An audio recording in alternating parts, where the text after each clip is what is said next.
Assalamualaikum dan selamat pagi. Pada pagi ini saya akan menerangkan kain pertandingan yang diberi nama Nuini Lamsari. Nama diberi Nuini Lamsari kerana warna biru yang terdapat pada kain dua wajah ini, dan motif bunga yang diambil ialah olahan bunga diamond, dan pada gigi belalang disusun gigi belalang serta olahan motif diamond yang disusun secara tersusun. Pada ikat pakan terdapat motif diamond yang telah diolah kepada dua wajah. Pada tekstur kain ini terdapat bunga Arabik yang iaitu speciality untuk penjara bentung.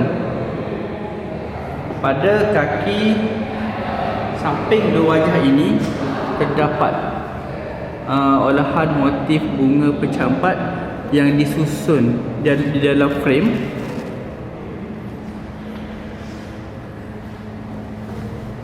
Pada kepala kain terdapat gigi belalang yang disusun dengan menggunakan benang metalik.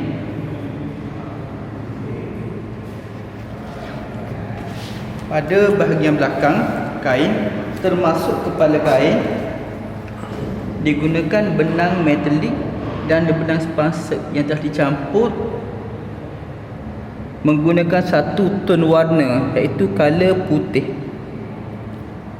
dan motif yang digunakan ialah motif bunga pencampat. Sekian penerangan daripada saya.